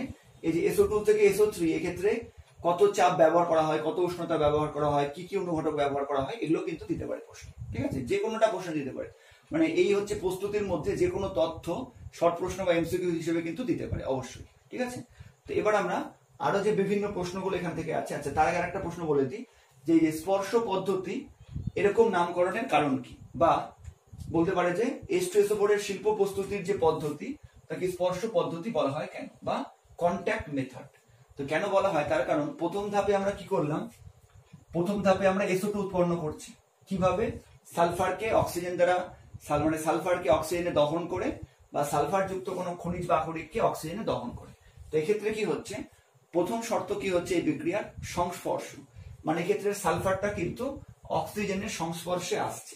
তো যেহেতু হচ্ছে সালফুরিক অ্যাসিডের শিল্প প্রস্তুতির প্রথম ধাপে অক্সিজেনের সঙ্গে সালফার বা সালফার জাতীয় খনিজ বা আকরিকের স্পর্শের ফলে বা কন্ট্যাক্টের ফলে SO2 উৎপন্ন হচ্ছে। এই জন্য এই প্রক্রিয়াকে বলা হয় বা এই পদ্ধতিকে বলা হয় স্পর্শ পদ্ধতি। আবার বলছি, উত্তরটা কি বলবে, যে সালফুরিক অ্যাসিডের শিল্প প্রস্তুতির প্রথম ধাপে সালফারের সঙ্গে বা সালফার যুক্ত খনিজ বা আকরিকের সঙ্গে অক্সিজেনের সংস্পর্শ বা কন্ট্যাক্ট হওয়ার ফলে SO2 বা সালফার ডাইঅক্সাইড উৎপন্ন হচ্ছে। এই জন্য এই পদ্ধতিকে বলা হয় স্পর্শ পদ্ধতি, ঠিক আছে। আরো বিভিন্ন প্রশ্নগুলো নিয়ে এবার আমরা একে একে আলোচনা করছি। তো ওলিয়াম কি বলবো, লেখাটা দেখো। সালফার ট্রাইঅক্সাইড বা SO3 কে 98% গাঢ় সালফুরিক অ্যাসিডের মধ্যে পাঠালে কি হয়, SO3 মানে সালফার ট্রাইঅক্সাইড সালফুরিক অ্যাসিডে শোষিত হয়ে এই যে ধোঁয়ার আকারে ধোঁয়ার আকারে যে তৈলাক্ত পদার্থ উৎপন্ন হয় তাকে ধূময়মান সালফিউরিক অ্যাসিড বা ওলিয়াম বলে। ধোঁয়ার আকারে উৎপন্ন হচ্ছে বলে কিন্তু এর নাম ধূময়মান সালফিউরিক অ্যাসিড, বা ইংরেজি টার্মটা আমি বলেছিলাম ফিউমিং সালফিউরিক অ্যাসিড, আর এর রাসায়নিক নাম হচ্ছে পাইরোসালফিউরিক অ্যাসিড। এটাও কিন্তু আলাদা করে প্রশ্ন দেয়, আর এই ইকুয়েশনটা দিয়ে দিবে, তাহলে প্রশ্নটা কমপ্লিট হয়ে যাবে। ওলিয়াম কাকে বলে বা ওলিয়াম কি 2 নম্বরের জন্য। এবার এর যদি প্রকৃতি বা বৈশিষ্ট্য চায় বা এর একটি বৈশিষ্ট্য বলে, তাহলে এটা বলতে পারবে যে ওলিয়ামের জারণ ক্ষমতা কিন্তু গাঢ় সালফিউরিক অ্যাসিড অপেক্ষাও বেশি। আমরা জানি গাঢ় সালফিউরিক অ্যাসিড কিন্তু তীব্র জারক পদার্থ, কিন্তু ওলিয়ামের জারণ ক্ষমতা কিন্তু সালফিউরিক অ্যাসিড ও গাঢ় সালফিউরিক অ্যাসিড অপেক্ষাও বেশি। ঠিক আছে, এবার ব্যবহার কি? ওলিয়াম সাধারণত সালফোনেটিং এজেন্ট হিসাবে জৈব বিক্রিয়ায় ব্যবহৃত হয়। তো সালফোনেটিং এজেন্ট মানে কি? কোনো যৌগকে সালফার যুক্ত কোনো যৌগে পরিণত করা, একে বলি হচ্ছে সালফোনেটিং। ঠিক আছে, কোনো যৌগকে সালফার যুক্ত কোনো যৌগে পরিণত করা, এটাই হচ্ছে সালফোনেটিং এজেন্টের কাজ। তো ওলিয়াম সেই কাজটাই করে। আচ্ছা, এখান থেকে একটা খুব ফেমাস প্রশ্ন দেয়, সালফান কি? তো 100% ওলিয়ামকে সালফান বলে। ঠিক আছে, বা দুটোই লিখবে, 100% গাঢ় সালফিউরিক অ্যাসিডের মধ্যে 100% SO3 গ্যাস শোষিত অবস্থায় থাকলে যে বিশেষ ধূময়মান সালফিউরিক অ্যাসিড উৎপন্ন হয় তাকে সালফান বলে। ঠিক আছে, 1 নম্বরের জন্য হলে শুধু এটুকু লিখলেই যথেষ্ট, বা চাইলে দুটোই লিখতে পারো। 2 নম্বরের জন্য হলে অবশ্যই দুটোই লিখতে হবে। তার মানে সালফান কি? সালফান কিন্তু একটা বিশেষ ধূময়মান সালফিউরিক অ্যাসিড। কিন্তু আমরা ওলিয়াম যে ব্যবহার করছি, ওলিয়াম আমরা বাণিজ্যিক ভাবে যে ওলিয়াম ব্যবহার করি তার মধ্যে সাধারণত 70% SO3 থাকে। ঠিক আছে, কিন্তু সালফানের মধ্যে কি 100% SO3 থাকে, সেই জন্যই 100% ওলিয়ামকে সালফান বলে। ঠিক আছে, এই দুটো প্রশ্ন নোট করে নাও তোমরা। এবার দেখো, এই প্রশ্নটা খুব ইম্পর্টেন্ট প্রশ্ন, যে স্পর্শ পদ্ধতিতে আমরা যখন দ্বিতীয় ধাপে SO2 থেকে SO3 উৎপন্ন করছি, সেক্ষেত্রে দুটো অনুঘটকই ব্যবহার করা যেতে পারে, কিন্তু কোনটা বেশি উপযোগী বা কোনটা বেশি ব্যবহার করা হয় এবং কেন? তো দুটো অনুঘটক আমরা ব্যবহার করতে পারি। একটা হচ্ছে চূর্ণীকৃত প্ল্যাটিনাইজ অ্যাসবেস্টস, বা মানে শুধু প্ল্যাটিনাম বা প্ল্যাটিনাম যুক্ত অ্যাসবেস্টস, বা ভ্যানাডিয়াম পেন্টঅক্সাইড বা V2O5। এর মধ্যে কোনটা বেশি উপযোগী? V2O5টা বেশি উপযোগী। কেন? তার কারণ হচ্ছে প্ল্যাটিনাম কিন্তু অনুঘটক হিসাবে উৎকৃষ্টতর। প্ল্যাটিনাম কিন্তু অনুঘটক হিসাবে ব্যবহার করলে আমরা বেশি ভালো রেজাল্ট পাবো, বিক্রিয়াটা বেশি তাড়াতাড়ি সম্পন্ন হবে। কিন্তু এটা অনুঘটক রূপে উৎকৃষ্ট হলেও এই প্ল্যাটিনাম অনুঘটকটা বা প্ল্যাটিনাইজ অ্যাসবেস্টস যে অনুঘটকটা, সেটা কিন্তু যদি সামান্য ধূলিকণা থাকে অক্সিজেনের মধ্যে, বা জলীয় বাষ্প থাকে, বা বিশেষ ধরনের একটা অক্সাইড আর্সেনিয়াম অক্সাইড যদি এটা উপস্থিত থাকে, তাহলে কিন্তু এর অনুঘটন ক্ষমতা দ্রুত লোপ পেয়ে যায়। মানে এর কিন্তু অনুঘটক রূপে যে কাজ, যে বিক্রিয়ার বেগটা বাড়িয়ে দেওয়া বা বিক্রিয়া তাড়াতাড়ি সম্পূর্ণ করা, এটা কিন্তু হচ্ছে প্ল্যাটিনাম করতে পারবে না যদি বায়ুর মধ্যে সামান্য ধূলিকণা বা জলীয় বাষ্প বা আর্সেনিয়াম অক্সাইড বা অন্য কোনো অশুদ্ধি থাকে। কারণ আমরা অসল পদ্ধতির ক্ষেত্রে পড়লাম এটা কিন্তু খুবই সংবেদনশীল। ঠিক আছে, তাছাড়া প্ল্যাটিনাম কিন্তু দামে অত্যন্ত ধাতু, অত্যন্ত হচ্ছে দামটাও কিন্তু অত্যন্ত বেশি। তোমরা জানো সোনার থেকেও বেশি প্ল্যাটিনাম দাম, সেই জন্য প্ল্যাটিনাম উৎকৃষ্টতর হলেও প্ল্যাটিনাম কিন্তু ব্যবহার করা হয় না। এবার এই জন্য কি করা হয়, প্ল্যাটিনামের পরিবর্তে ভ্যানাডিয়াম পেন্টঅক্সাইড বা V2O5 এই অনুঘটকটা বেশি উপযোগী। কারণ এই অনুঘটকটা কিন্তু ধূলিকণা বা জলীয় বাষ্প বা অন্য কোনো অশুদ্ধের সংস্পর্শে কিন্তু অনুঘটন ক্ষমতা হারিয়ে ফেলে না, এটা কিন্তু নর্মাল ভাবে কাজ করতে পারে। আর এটা দামেও সস্তা, সেই জন্য বর্তমানে কিন্তু এটাই ব্যবহার করা হয়। ঠিক আছে, এটা কিন্তু খুব ইম্পর্টেন্ট প্রশ্ন। কোনটা বেশি উপযোগী? তাহলে বলবে V2O5 বা ভ্যানাডিয়াম পেন্টঅক্সাইড বেশি উপযোগী। এটা কিন্তু 1 নম্বরেরও আসে আর 2 নম্বরে আসলে এভাবে দুটো আলাদা প্যারাতে দুটোর কার্যকারিতা বুঝিয়ে দেবে। নেক্সট প্রশ্ন দেখো, স্পর্শ পদ্ধতিতে H2SO4 প্রস্তুত করতে সালফার ট্রাইঅক্সাইডকে সরাসরি জলে দ্রবীভূত না করে 98% গাঢ় H2SO4 এ দ্রবীভূত করা হয় কেন? দেখো, আমরা সালফিউরিক অ্যাসিড প্রস্তুতির স্পর্শ পদ্ধতিতে সালফিউরিক অ্যাসিড প্রস্তুতির 3 নম্বর ধাপে কি করছি, SO3 কে গাঢ় সালফিউরিক অ্যাসিড দিয়ে শোষিত করছি। ঠিক আছে, কিন্তু আমরা দ্বিতীয় ধাপে আমরা যে SO3 পেয়ে যাচ্ছি, ঠিক আছে, এখানে রাফে করছি কারণ দেখাতে হবে না। দ্বিতীয় ধাপে আমরা যে SO3 উৎপন্ন করছি তাকে যদি সরাসরি আমরা জলে দ্রবীভূত করি, তাহলেও কিন্তু দেখো H2SO4 উৎপন্ন হয়ে যাচ্ছে, তাই না? SO3 প্লাস H2O কি হচ্ছে? H2SO4। তো এটাই প্রশ্ন, যে তাহলে আমরা কেন উৎপন্ন সালফার ট্রাইঅক্সাইডকে সরাসরি জলে দ্রবীভূত না করে আমরা কেন 98% গাঢ় সালফিউরিক অ্যাসিডে দ্রবীভূত করছি, তারপরে ওলিয়াম উৎপন্ন করছি, তারপরে জলে দ্রবীভূত করে সালফিউরিক অ্যাসিড উৎপন্ন করছে। মানে জলে দ্রবীভূত করলে আমাদের তো 3 নম্বর ধাপে বিক্রিয়া সম্পূর্ণ হয়ে যেত, আমাদের এক্সট্রা ধাপ করতে হতো না। তো কেন আমরা এক্সট্রা একটা ধাপ করছি? তার কারণ হচ্ছে সালফার ট্রাইঅক্সাইডকে যদি সরাসরি জলে মিশায় তাহলে কিন্তু H2SO4 উৎপন্ন হবে, কিন্তু সালফার ট্রাইঅক্সাইডের সঙ্গে জলের বিক্রিয়া এত দ্রুত হয়, মানে বা এত তীব্র গতিতে ঘটে, যার ফলে কিন্তু অনেক বেশি তাপ উৎপন্ন হবে। এই তাপে কি হবে, বেশিরভাগ SO3 কি হবে, কুয়াশার আকারে বেরিয়ে যাবে এবং সামান্য অংশ দ্রবীভূত হবে। এতে কি হবে, SO3 এর অপচয় হবে, এতে SO3 এর অপচয় হবে। মানে আমরা যদি SO3 কে জলের সঙ্গে মিশিয়ে দিই তাহলে হয়তো সামান্য H2SO4 উৎপন্ন হলো প্রথমে, কিন্তু এটা এত বেশি তাপ উৎপন্ন হবে যে বেশিরভাগ SO3 কি হবে, কুয়াশার আকারে বাইরে বেরিয়ে যাবে। তার মানে কি, SO3 শেষ হয়ে গেল, তার ফলে আর দ্রবীভূত হবে না সেটা, ঠিক আছে, এবং সামান্য অংশে দ্রবীভূত থাকবে, বেশিরভাগটাই বাইরে বেরিয়ে যাবে। তার ফলে কিন্তু SO3 এর অপচয় ঘটবে, তার ফলে আমরা কিন্তু বাণিজ্যিকভাবে লস হয়ে যাবে। আচ্ছা, এবার আর কি অসুবিধা, যদি যেটুকু সামান্য H2SO4 উৎপন্ন হলো সেটাও কি হলো, এই যে তাপ উৎপন্ন হবে সেই তাপে বিয়োজিত হয়ে SO2 অক্সিজেন আর উৎপন্ন করবে, ফলে H2SO4 যেটা উৎপন্ন হলো সেটাও কিন্তু পেলাম না। তার মানে কি হলো, আমাদের SO3 নষ্ট হলো আর যেটুকু H2SO4 উৎপন্ন হলো ওটাও আমরা পেলাম না, মানে আমরা আলটিমেটলি কিছুই পেলাম না, ঠিক আছে। তো এই জন্য কিন্তু এই পদ্ধতি অনেক সহজ বলে মনে হলো, এই পদ্ধতিতে ব্যবহার করা হয় না। আচ্ছা, এর জন্য ইকুয়েশনটা কি হবে, আর এখানে কি লিখেছি, এই জন্য এই পুরো প্রশ্নটা বলবে এই দ্রবীভূত করা হয় না, ঠিক আছে, ডট ডট করে লিখে দিয়েছি। আচ্ছা, এখানে ইকুয়েশনটা কি লিখবে, 2H2SO4 ডেল্টা মানে হচ্ছে তাপ, এটা তাপে বিয়োজিত হয়ে কি কি উৎপন্ন হবে, 2 অণু SO2, এটা গ্যাস এজন্য অ্যারো দিলাম, প্লাস O2, এটা গ্যাস বলে অ্যারো দিলাম, আর হচ্ছে 2 অণু জল। এটা হচ্ছে ব্যালেন্স ইকুয়েশন, ঠিক আছে। ইকুয়েশনটা দিলে এই মানে দুটো কারণের জন্য এটা ব্যবহার করা হয় না। এটা কিন্তু 2 নম্বরের প্রশ্ন, খুবই ইম্পর্টেন্ট। এবার দেখো আরেকটা খুবই গুরুত্বপূর্ণ প্রশ্ন, শিল্প প্রস্তুতিতে যে কোনো শিল্প প্রস্তুতি হোক না কেন সেক্ষেত্রে আমরা যে অনুঘটকগুলো ব্যবহার করি সেগুলো সর্বদা বিচূর্ণ অবস্থায় বা চূর্ণীকৃত অবস্থায় কেন ব্যবহার করা হয়, কেন গোটা অবস্থায় ব্যবহার করা হয় না?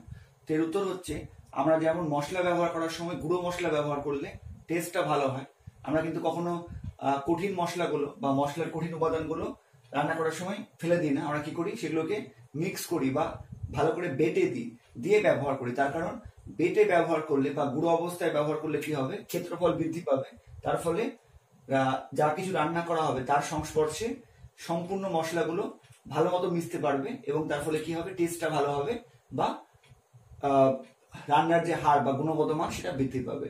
ঠিক একই রকম কনসেপ্ট কিন্তু এখানে যে কোনো H2SO4 হোক, নাইট্রিক অ্যাসিড হোক বা HCl হোক, শিল্প প্রস্তুতিতে সবসময় কিন্তু যে কঠিন অনুঘটক ব্যবহার করা হয় সেগুলো কিন্তু সবসময় চূর্ণীকৃত বা গুঁড়ো অবস্থায় নেওয়া হয় বা এমন ভাবে করা হয় যেন ক্ষেত্রফল যথাসম্ভব বৃদ্ধি পায়।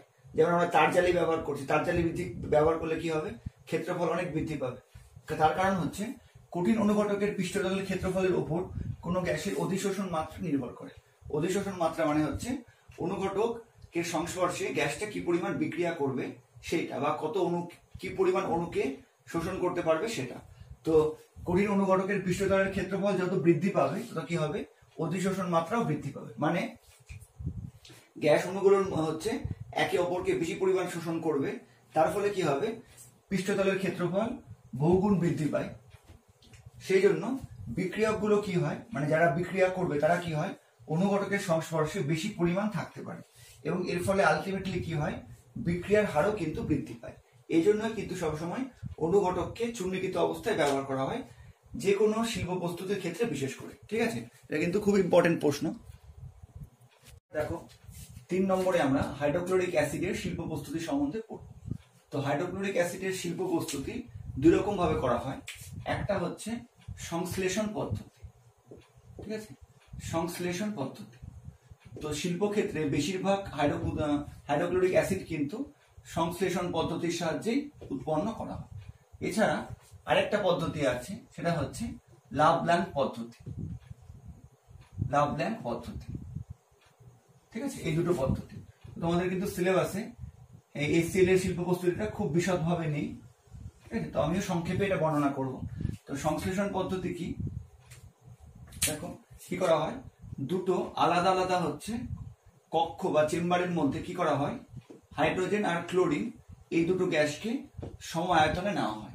যদিও এখানে হাইড্রোজেনের পরিমাণ সামান্য বেশি রাখা হয়। এর ফলে কি হয়, এর ফলে কিন্তু হাইড্রোজেন ক্লোরাইড গ্যাস উৎপন্ন হয়। ঠিক আছে, হাইড্রোজেন ক্লোরাইড কিন্তু গ্যাস উৎপন্ন হয়। এবার তোমরা ক্লাস 9-এ কিন্তু পড়েছো যে হাইড্রোক্লোরিক অ্যাসিড আসলে কি, হাইড্রোজেন ক্লোরাইড গ্যাসের যে জলীয় দ্রবণ সেটাই কিন্তু হাইড্রোক্লোরিক অ্যাসিড।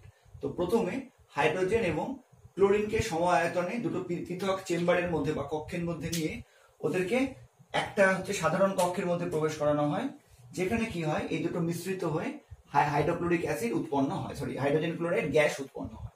এবার এই উৎপন্ন হাইড্রোজেন ক্লোরাইড গ্যাসকে কি করা হয়, হিমকক্ষের মধ্যে রাখা হয়। ঠিক আছে, হিমকক্ষের মধ্যে রেখে হিমকক্ষের মধ্য দিয়ে চালনা করা হয়। তার ফলে কি হয়, গ্যাসটা ঠান্ডা হয় বা সংকুচিত হয়। এবার কি করা হয়, এই যে হাইড্রোজেন ক্লোরাইড গ্যাস উৎপন্ন হলো এটাকে কি করা হয়, জলের ধারায় দ্রবীভূত করা হয় বা জলের সংস্পর্শে আনা হয়।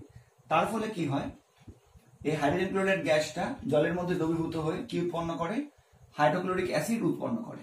ঠিক আছে, এবার কিন্তু হাইড্রোক্লোরিক অ্যাসিড হবে, এই যে AQ মানে হচ্ছে অ্যাকুয়াস, মানে হাইড্রোক্লোরিক অ্যাসিডের জলীয় দ্রবণ, বা এটাই কিন্তু হচ্ছে হাইড্রোক্লোরিক অ্যাসিড। ঠিক আছে, আর এটা কিন্তু অবশ্যই লঘু হাইড্রোক্লোরিক অ্যাসিড।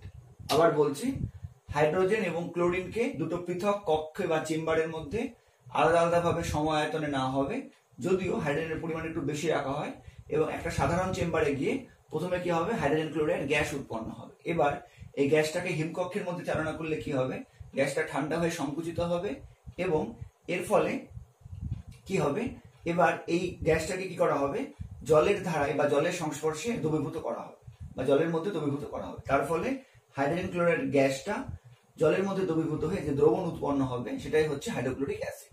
এটা কিন্তু অবশ্যই লঘু হাইড্রোক্লোরিক অ্যাসিড। ঠিক আছে, আচ্ছা এবার লাভল্যাঙ্ক পদ্ধতিতে কি করা হয়, লাভল্যাঙ্ক পদ্ধতিতে আমাদের সাধারণ খাদ্য লবণ এবং গাঢ় সালফিউরিক অ্যাসিড, সাধারণ খাদ্য লবণ এবং গাঢ় সালফিউরিক অ্যাসিডকে কি করা হয়, 600 ডিগ্রি থেকে 700 ডিগ্রি সেলসিয়াস তাপমাত্রায় উত্তপ্ত করা হয়। তার ফলে কি হয়, তার ফলে সোডিয়াম সালফেট এবং হাইড্রোজেন ক্লোরাইড গ্যাস উৎপন্ন হয়। ঠিক আছে, সোডিয়াম সালফেট এবং হাইড্রোজেন ক্লোরাইড গ্যাস উৎপন্ন হয়, যদিও এটা কিন্তু দুটো ধাপে সম্পূর্ণ হয়। ঠিক আছে, এটা কিন্তু দুটো ধাপে সম্পূর্ণ। প্রথম ধাপে কি, এটা আমি সম্পূর্ণ বিক্রিয়াটা লিখলাম। ঠিক আছে, তো এটাই কিন্তু মূল বিক্রিয়া। এটা কিন্তু অনেক সময় কি ঘটে সমীকরণ সহ লেখো এভাবেও দেয়। ঠিক আছে, তো এবার প্রথম ধাপে কি হয়, প্রথম ধাপে সোডিয়াম ক্লোরাইড আর হচ্ছে H2SO4 এর বিক্রিয়ায় প্রথমে কি উৎপন্ন হয়, সোডিয়াম বাইসালফেট উৎপন্ন হয়। ঠিক আছে, প্রথমে কি উৎপন্ন হয়, সোডিয়াম বাইসালফেট আর হচ্ছে HCl। এবার দ্বিতীয় ধাপে কি হয়, দ্বিতীয় ধাপে আবার হচ্ছে সোডিয়াম ক্লোরাইড এবং এই সোডিয়াম বাইসালফেট এদেরকে তীব্র উত্তপ্ত করলে, দেখো প্রথম ধাপেও কিন্তু HCl উৎপন্ন হচ্ছে। ঠিক আছে, কিন্তু প্রথম ধাপে কিন্তু যে HCl উৎপন্ন হচ্ছে গ্যাস আকারে সেটা কিন্তু আমরা বেশি পরিমাণে পাচ্ছি না। তো বেশি পরিমাণে পাওয়ার জন্য কি করা হয়, প্রথমে যে বিকারে বা যে চেম্বারের মধ্যে বিক্রিয়াটা ঘটানো হচ্ছে প্রথমে এই দুটো উৎপন্ন হচ্ছে। ঠিক আছে, এবার কি করা হচ্ছে, এই NaCl আর সোডিয়াম বাইসালফেট এটা তো একটা চেম্বারের মধ্যে থাকছে, এবার এদেরকে উত্তপ্ত করলে কি হবে, এবার কিন্তু সোডিয়াম সালফেট আর হচ্ছে HCl উৎপন্ন হবে, এবার কিন্তু বেশি পরিমাণে উৎপন্ন হবে। ঠিক আছে, এবার কিন্তু আগের তুলনায় বেশি পরিমাণে উৎপন্ন হবে। ঠিক আছে, আচ্ছা তো তোমরা এই প্রথম ধাপ দ্বিতীয় ধাপ আকারেও পড়তে পারো বা শুধু কিন্তু সরাসরি এই ইকুয়েশনটাও পড়তে পারো। আচ্ছা, কিন্তু এখানে সব ক্ষেত্রে কিন্তু হাইড্রোজেন ক্লোরাইড গ্যাস উৎপন্ন হচ্ছে। ঠিক আছে, এই হাইড্রোজেন ক্লোরাইড গ্যাস উৎপন্ন হচ্ছে। আবার কি করা হবে, এই হাইড্রোজেন ক্লোরাইড গ্যাসটাকে কি করা হবে, হিমকক্ষের মধ্যে চালনা করে ঠান্ডা শীতল করা হবে। তারপরে এই হাইড্রোজেন ক্লোরাইড গ্যাসটাকে কি করা হবে, জলের ধারায় দ্রবীভূত করা হবে বা জলের সংস্পর্শে আনা হবে। তারপরে হাইড্রোজেন ক্লোরাইড গ্যাসের যে দ্রবণ তৈরি হবে সেটাই কিন্তু জলীয় হাইড্রোজেন ক্লোরাইড দ্রবণ বা হাইড্রোক্লোরিক অ্যাসিড, এবং এটাও কিন্তু অবশ্যই লঘু হাইড্রোক্লোরিক অ্যাসিড। ঠিক আছে, তো এটা তো খুব সহজ বিক্রিয়া ছিল। আর এটা কিন্তু এই দুটো ধাপ অসুবিধা হলে তুমি কিন্তু সরাসরি এটাও লিখতে পারো, কোনো ভুল হবে না বা কোনো নম্বর তোমার কাটা যাবে। ঠিক আছে, আর এটা কিন্তু কি ঘটে সমীকরণ সহ লেখো, এইভাবে কিন্তু এই প্রশ্নটা দিয়ে দেয় যে কি ঘটে সমীকরণ সহ লেখো যখন খাদ্য লবণের সঙ্গে গাঢ় সালফিউরিক অ্যাসিডের মিশ্রণকে উত্তপ্ত করা হয়। ঠিক আছে, এইভাবে কিন্তু প্রশ্ন দেয়। তো এই হাইড্রোক্লোরিক অ্যাসিডের শিল্প বস্তু থেকে খুব বেশি প্রশ্ন আসে না, কিন্তু শর্ট প্রশ্ন আকারে বা কি ঘটে সমীকরণ সহ আকারে, কিন্তু 2 নম্বর দিতে পারে বা পুরোটাও দিতে পারে 3 নম্বরে, ঠিক আছে। তোমরা অবশ্যই কিন্তু দুটোই পড়ে রাখবে। অ্যাসিডের শিল্প প্রস্তুতি সম্বন্ধে পড়লাম, কিন্তু যে অ্যাসিডগুলোর শিল্প প্রস্তুতি সম্বন্ধে পড়লাম তাদের সম্বন্ধে আরো কিন্তু কিছু পরিচয় বা আরো কিছু বিশেষ প্রশ্ন কিন্তু আমাদের পড়ে রাখতে হবে, ঠিক আছে, যেগুলো তোমরা ইতিমধ্যে ক্লাস 9-এ পড়ে নিয়েছো, কিন্তু আরেকবার কিন্তু আমাদের সেগুলো মনে রাখতে হবে, কারণ যেহেতু ক্লাস 9-এ আমরা পড়ে এসেছি এগুলো একবার, সেজন্য এই সমস্ত অংশ থেকেও কিন্তু অবশ্যই প্রশ্ন দিতে পারে, ঠিক আছে। খুব বেশি কিছু পড়ার দরকার নেই, আমি বলে দিচ্ছি কি কি পড়তে হয়। দেখো, এই 3টে অ্যাসিডের আমরা শিল্প প্রস্তুতি পড়লাম। তো প্রথমে হাইড্রোক্লোরিক অ্যাসিডে আসি। হাইড্রোক্লোরিক অ্যাসিডের সংকেত হচ্ছে HCl। আচ্ছা, এবার হাইড্রোক্লোরিক অ্যাসিডের আর নাম কি? হাইড্রোক্লোরিক অ্যাসিডের আরেকটা নাম কিন্তু হচ্ছে মিউরিয়েটিক অ্যাসিড। মিউরিয়েটিক অ্যাসিড, ঠিক আছে, এটাও কিন্তু হাইড্রোক্লোরিক অ্যাসিডের আরেকটা নাম। কারণ বিজ্ঞানী প্রিস্টলি যখন সামুদ্রিক লবণ থেকে এটা তৈরি করেন তখন এটাকে নাম দিয়েছিলেন মিউরিয়েটিক অ্যাসিড, ঠিক আছে। এটা ফোকাসটা একটু ঠিক করে দিই। তো হাইড্রোক্লোরিক অ্যাসিডের আরেকটা নাম কিন্তু হচ্ছে মিউরিয়েটিক অ্যাসিড।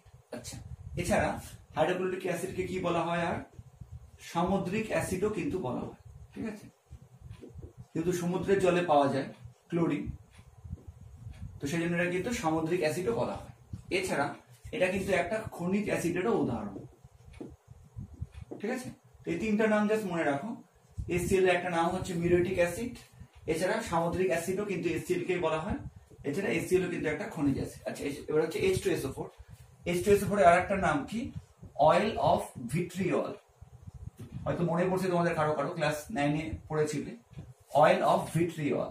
এটাও কিন্তু সালফিউরিক অ্যাসিডের আরেকটা নাম। তার কারণ হচ্ছে প্রাচীনকালে বা আদি যুগে কি করা হতো, ফেরাস সালফেট বা ভিট্রিয়ল থেকে যেহেতু সালফিউরিক অ্যাসিড প্রস্তুত করা হতো এবং সেটা একটু তৈলাক্ত ছিল, সেই জন্য এটাকে বলা হতো অয়েল অফ ভিট্রিয়ল, ঠিক আছে। তোমাদের কারণগুলো না পড়লেও হয়তো চলে যাবে, কিন্তু এই নামগুলো অবশ্যই লাগবে, কারণ অনেক সময় ম্যাচিং এ কি করে এই নামগুলো দিয়ে দেয়, ঠিক আছে। আচ্ছা, এবার আর কি বলা হয়? H2SO4 কে আর কি বলা হয়? রসায়নের রাজা। তার কারণ পরীক্ষাগারে যতগুলো অজৈব অ্যাসিড আমরা ব্যবহার করি তার মধ্যে সালফিউরিক অ্যাসিডের ব্যবহার সব থেকে বেশি, এই জন্য সালফিউরিক অ্যাসিডকে কি বলা হয়? রসায়নের রাজা বা কিং অফ কেমিক্যালস, ঠিক আছে। আর H2SO4 কিন্তু একটা খনিজ অ্যাসিড, ঠিক আছে। খনিজ অ্যাসিডের উদাহরণ বললে কিন্তু H2SO4 দিতে পারবে, ঠিক আছে। আচ্ছা, নাইট্রিক অ্যাসিড। তো নাইট্রিক অ্যাসিডও কিন্তু একটা খনিজ অ্যাসিড। নাইট্রিক অ্যাসিডও কিন্তু একটা খনিজ অ্যাসিড। এছাড়া নাইট্রিক অ্যাসিড আরেকটা নাম কি? তেজি জল। নাইট্রিক অ্যাসিড আরেকটা নাম হচ্ছে তেজি জল, বা ইংলিশ টার্মটা কি? আর অ্যাকোয়া ফর্টিস। অ্যাকোয়া মানে হচ্ছে জল, আর ফর্টিস মানে হচ্ছে তেজি বা হচ্ছে শক্তিশালী, ঠিক আছে। তো নাইট্রিক অ্যাসিড একটা নাম হচ্ছে তেজি জল বা শক্তিশালী জল, বা ইংলিশ টার্মটাও কিন্তু মনে রাখবে অ্যাকোয়া ফর্টিস। তার কারণ হচ্ছে সোনা, রূপা, প্লাটিনাম ইত্যাদি কয়েকটি ধাতু ছাড়া বেশিরভাগ ধাতু এবং অধাতু নাইট্রিক অ্যাসিডে দ্রবীভূত হয়, তাই নাইট্রিক অ্যাসিডকে বলা হয় তেজি জল। আবার বলছি, নাইট্রিক অ্যাসিডকে তেজি জল বা অ্যাকোয়া ফর্টিস কেন বলা হয়? তার কারণ সোনা, রূপা, প্লাটিনাম এই বিশেষ কয়েকটি ধাতু ছাড়া প্রায় সমস্ত ধাতু এবং অধাতু নাইট্রিক অ্যাসিডে দ্রবীভূত হয়, এই জন্য নাইট্রিক অ্যাসিড কি বলা হয়? তেজি জল, ঠিক আছে। আচ্ছা, আর কি পড়তে হবে? তো এই গেল হচ্ছে 3টে অ্যাসিডের পরিচয়, আর দুটো জিনিস আমাদের পড়তে হবে, তাহলে এই চ্যাপ্টারটা কমপ্লিট হয়ে যাবে।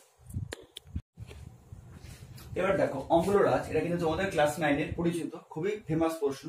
অম্লরাজ বা অ্যাকোয়ারিজিয়া বা একটা নাম হচ্ছে রয়্যাল ওয়াটার। এটা আসলে কি? দেখো, 3 আয়তন গাঢ় হাইড্রোক্লোরিক অ্যাসিড ও 1 আয়তন গাঢ় নাইট্রিক অ্যাসিডের মিশ্রণকে অম্লরাজ বলে, ঠিক আছে। অম্লরাজের ব্যবহার কি? সোনা, রূপা, প্লাটিনাম প্রভৃতি বড় ধাতু বা যে নোবেল মেটাল আছে তাদেরকে দ্রবীভূত করতে অম্লরাজ ব্যবহৃত হয়। আচ্ছা, ইকুয়েশনটা চাইলে আমি লিখে দিচ্ছি। ইকুয়েশনটা কি হবে? 3 আয়তন গাঢ় HCl, 3HCl গাঢ় প্লাস কি হবে? 1 আয়তন গাঢ় নাইট্রিক অ্যাসিড, মানে HNO3, এটাও গাঢ়, দুটোই কিন্তু গাঢ়, এটা কিন্তু খেয়াল থাকে যেন। আচ্ছা, এবার বিক্রিয়া কি হবে? NOCl, NOCl হচ্ছে নাইট্রোসিল ক্লোরাইড, প্লাস হচ্ছে 2 অণু জায়মান ক্লোরিন বা 2 অণু পারমাণবিক ক্লোরিন, প্লাস হচ্ছে 2 অণু জল। এই যে জায়মান ক্লোরিন বা পারমাণবিক ক্লোরিন উৎপন্ন হলো, এটাই কিন্তু এই পারমাণবিক ক্লোরিন বা জায়মান ক্লোরিনই কিন্তু সোনা, রূপা, প্লাটিনাম প্রভৃতি বড় ধাতুকে আক্রমণ করে বা তাদের সঙ্গে বিক্রিয়া করে তাদেরকে দ্রবীভূত করে, ঠিক আছে। তো অম্লরাজ বা অ্যাকোয়ারিজিয়া বা রয়্যাল ওয়াটার, এগুলো কিন্তু ম্যাচিং এ অনেক সময় টার্মগুলো থাকে, ঠিক আছে। এটা কিন্তু অবশ্যই পড়ে রাখবে। আচ্ছা, এবার ধূমা বা নাইট্রিক অ্যাসিড, এটাও কিন্তু তোমরা ক্লাস 9-এ পড়েছিলে। যে ধূমায়মান বা ফিউমিং নাইট্রিক অ্যাসিড কি। গাঢ় নাইট্রিক অ্যাসিডের সঙ্গে যদি আমরা অল্প পরিমাণ স্টার্চ মিশিয়ে পাতিত করি তাহলে কি হবে, নাইট্রোজেনের বিভিন্ন অক্সাইড উৎপন্ন হবে, বেশি থাকবে NO2। তার ফলে কি হবে, বর্ণটা বাদামি, NO2 বর্ণ বাদামি, কিন্তু আরো বিভিন্ন অক্সাইড গুলো মিলে একটা হলুদ রঙের নাইট্রিক অ্যাসিড কি হবে, ধোঁয়ার আকারে উৎপন্ন হবে। এটাকে বলে ধূমায়মান নাইট্রিক অ্যাসিড। এর বৈশিষ্ট্য কি, এটা কিন্তু তীব্র জারক পদার্থ। এটা কিন্তু গাঢ় নাইট্রিক অ্যাসিড বা নাইট্রিক অ্যাসিড অপেক্ষাও কিন্তু তীব্র জারক পদার্থ। মানে ধূমায়মান নাইট্রিক অ্যাসিডের জারণ ক্ষমতা কিন্তু সাধারণ যে নাইট্রিক অ্যাসিড তার থেকেও কিন্তু বেশি। আচ্ছা, আরেকটা প্রশ্ন বলা আমার মনে আসলে বলে দিই, যে আমাদের শরীরের কোনো অংশে যদি, আচ্ছা আমি এখানে বলে দিচ্ছি প্রশ্নটা, শরীরের কোনো অংশে নাইট্রিক অ্যাসিড পড়লে বা নাইট্রিক অ্যাসিড লাগলে কি হয়, সেই জায়গাটা কিন্তু হলুদ হয়ে যায়। তো এটা একটা প্রশ্ন যে হলুদ হয়ে যায় কেন, নিশ্চয়ই কোনো যৌগ বা কিছু ফরমেশন হয়। তো এটাও কিন্তু একটু পড়ে রাখবে, যে আমাদের শরীরের বা ত্বকের কোনো অংশে যদি নাইট্রিক অ্যাসিড পড়ে তাহলে হলুদ হয়ে যায় কেন। তার কারণ হচ্ছে যে আমাদের শরীরের বা ত্বকের কোনো অংশে নাইট্রিক অ্যাসিড পড়লে, নাইট্রিক অ্যাসিড কি করে আমাদের ত্বকের বা শরীর বা হচ্ছে ত্বকের লেয়ারের যে প্রোটিন অংশ আছে সেই প্রোটিন অংশের সঙ্গে বিক্রিয়া করে কি করে, এক ধরনের যৌগ উৎপন্ন করে, যার নাম হচ্ছে জ্যান্থোপ্রোটিক অ্যাসিড। এই জ্যান্থোপ্রোটিক অ্যাসিড, এই যে যৌগটা, এটা কিন্তু হলুদ বর্ণের হয়, সেই জন্যই আমাদের ত্বকটা হলুদ হয়েছে। ঠিক আছে, আবার বলছি, আমাদের শরীরের বা ত্বকের কোনো অংশে নাইট্রিক অ্যাসিড পড়লে কি হয়, আমাদের ত্বকের যে প্রোটিন জাতীয় অংশ আছে তার সঙ্গে নাইট্রিক অ্যাসিডের বিক্রিয়ায় জ্যান্থোপ্রোটিক অ্যাসিড নামক এক ধরনের যৌগ উৎপন্ন হয়, যেটা হলুদ বর্ণের। এই যৌগটা উৎপন্ন হওয়ার জন্যই, মানে এই যৌগটার বর্ণ হলুদ হওয়ার জন্যই কিন্তু আমাদের শরীরের বা ত্বকের যে অংশে নাইট্রিক অ্যাসিড পড়ে সেই জায়গাটা হলুদ হয়ে যায়। ঠিক আছে, সেটাও কিন্তু একটা প্রশ্ন করে পড়ে রাখবে। তো এখান থেকে আর কিছু পড়ার দরকার নেই, সমস্ত প্রশ্ন আমি বলে দিয়েছি, কিন্তু তাও বলছি প্রশ্নের কিন্তু সীমা নেই। তোমরা অবশ্যই কিন্তু প্রত্যেকটা অংশ খুঁটিয়ে খুঁটিয়ে পড়বে এবং বিভিন্ন রকম প্রশ্ন এখান থেকে ঘুরে ফিরে দিতে পারে। তো আজকে এই চ্যাপ্টারটা অজৈব রসায়ন এই অংশটা কমপ্লিট হলো। এটা কিন্তু আমি প্লেলিস্টও করে দিয়েছি, তোমরা প্লেলিস্টও গেলেও কিন্তু প্রত্যেকটা হচ্ছে ডিটেলস এক্সপ্লানেশন প্রত্যেকটা অংশের, মানে নাইট্রিক অ্যাসিড, অ্যামোনিয়া, তারপরে ইউরিয়া ওই অংশটা, তারপরে H2SS দুটো ভিডিও আছে, না নাইট্রোজেনের একটা ভিডিও আছে, এই শিল্প প্রস্তুতির একটা ভিডিও, টোটাল কিন্তু 7টা ভিডিও এটা। ঠিক আছে, তো 7টা ভিডিও যদি কেউ দেখে নাও তাহলে মনে হয় এখান থেকে আর না পারা কোনো অংশ হবে না। এবার এই ভিডিওগুলো সবার দেখা হয়ে থাকলে এবার তোমরা টেক্সট বইয়ের অনুশীলনীগুলো কমপ্লিট করো, আর অবশ্যই কিন্তু টেক্সট বইটা একবার খুঁটিয়ে পড়বে। ঠিক আছে, যদিও আমি সমস্ত তথ্য এখানে বলে দিয়েছি বা যেটুকু দরকার তার থেকেও বেশিও কিছু বলে দিয়েছি, কিন্তু অবশ্যই কিন্তু টেক্সট বইটা খুঁটিয়ে পড়বে। আর যখনই এই চ্যাপ্টারের ইকুয়েশন গুলো পড়বে, যে কোনো ইকুয়েশন, তখন অবশ্যই কিন্তু লিখে লিখে পড়বে। ঠিক আছে, তাহলে কিন্তু তোমার ছোটখাটো যে ব্যালেন্স গুলো বা ছোটখাটো যে ট্রিক গুলো বা যেগুলো আমি বলে দিয়েছি প্লাস মাইনাস করে কিভাবে ইকুয়েশন গুলো লিখতে হয়, সেই জিনিসগুলো কিন্তু একমাত্র লিখে পড়লে তাহলে তোমার পক্ষে মনে রাখা সম্ভব হবে। ঠিক আছে, তো আশা করি বুঝতে পেরেছো এই অংশটা। আজকে ভিডিও এখানে শেষ করছি, পরের কোনো ভিডিওতে, নতুন চ্যাপ্টারের ভিডিওতে আবার দেখা হবে।